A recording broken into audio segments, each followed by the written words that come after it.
ಎಲ್ಲರಿಗೂ ನಮಸ್ಕಾರ. ಕೇಳ್ತಾ ಇದ್ದೀರಾ ಅವಿಭಾಜಿತ ಪಾಡ್ಕಾಸ್ಟ್. ನಾನು ಸಂಕೇತ್ ಭಟ್. ಒಂದು ಸುಂದರವಾಗಿರುವಂತಹ ಹಳ್ಳಿ. ಆ ಹಳ್ಳಿಯ ಒಂದು ಸಣ್ಣ ಮನೆಯಲ್ಲಿ ರುಕ್ಮಿಣಿ ಎಂಬ ತಾಯಿ ಹಾಗೂ ಪ್ರೀತಿ ಎಂಬ ಮಗಳು ವಾಸಿಸ್ತಾ ಇರ್ತಾರೆ. ಅವರ ಬಳಿ ಒಂದು ದನ ಇರುತ್ತೆ.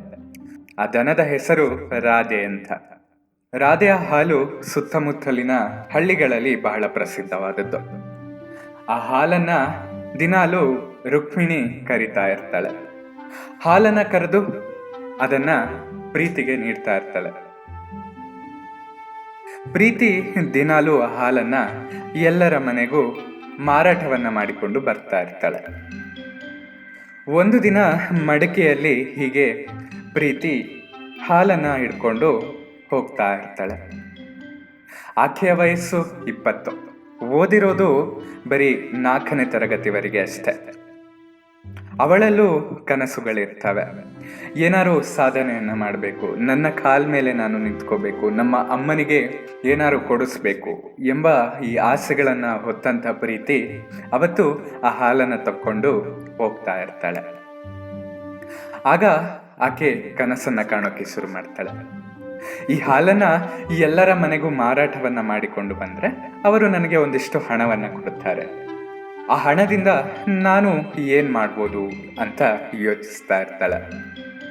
ಆಕೆ ಹಣವನ್ನ ಯಾವುದೋ ತಿಂಡಿ ತಿನಿಸುಗಳಾಗ್ಲಿ ಬಟ್ಟೆಗಳಿಗಾಗ್ಲಿ ಅದಕ್ಕೆ ಖರ್ಚನ್ನ ಮಾಡೋದು ಬೇಡ, ನಾನು ಆ ಹಣದಿಂದ 10 ಕೋಳಿಗಳನ್ನ ತಗೋತೀನಿ ಅಂತ ಕನಸನ್ನ ಕಾಣ್ತಾ ಇರ್ತಾಳೆ.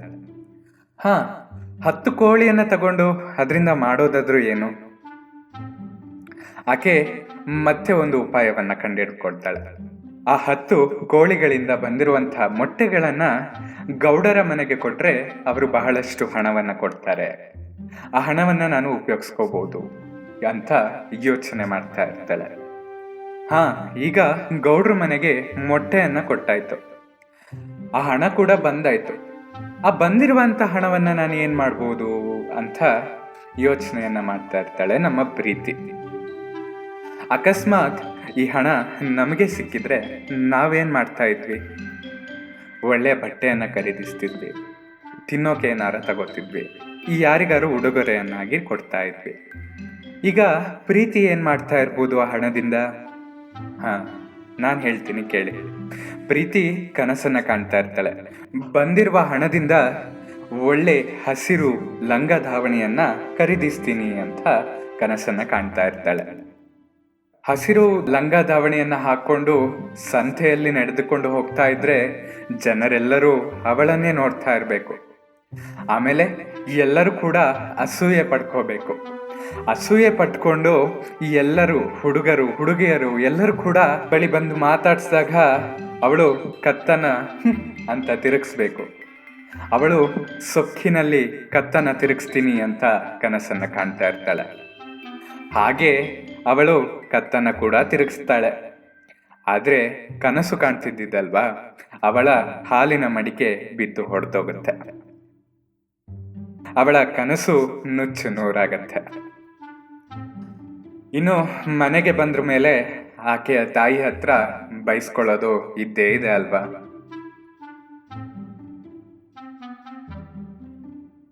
ಹಾಗೆ ನಾವು ಅಷ್ಟೇ. ಒಮ್ಮೆ ಏನನ್ನಾರು ಸಾಧಿಸ್ಬೇಕು ಅಂತ ಅಂದ್ರೆ ಅದರ ಶ್ರಮವನ್ನ ನಾವು ಯೋಚಿಸ್ಬೇಕು. ಅದರ ಪ್ರತಿಫಲದ ಬಗ್ಗೆ ಕನಸನ್ನ ಕಾಣುವುದಲ್ಲ. ನಮ್ಮ ಶ್ರಮವನ್ನ ನಾವು ಶ್ರದ್ಧೆಯಿಂದ ಹಾಕಿದ್ರೆ ಮಾತ್ರ ನಮಗೆ ಫಲ ದೊರೆಯುವುದು. ಹಾಗಾಗಿ ಏನೇ ಕೆಲಸವನ್ನ ಮಾಡದಿದ್ರೂ ಪೂರ್ತಿ ಪರಿಶ್ರಮವನ್ನ ಹಾಕಿ ಮಾಡೋಣ, ಆ ಪ್ರತಿಫಲದ ಸಂತೋಷವನ್ನ ನಾವು ಅನುಭವಿಸೋಣ ಅಂತ ಹೇಳ್ತಾ ಇವತ್ತಿಗೆ ಈ ಕಥೆಯನ್ನ ಮುಗಿಸ್ತಾ ಇದ್ದೇನೆ.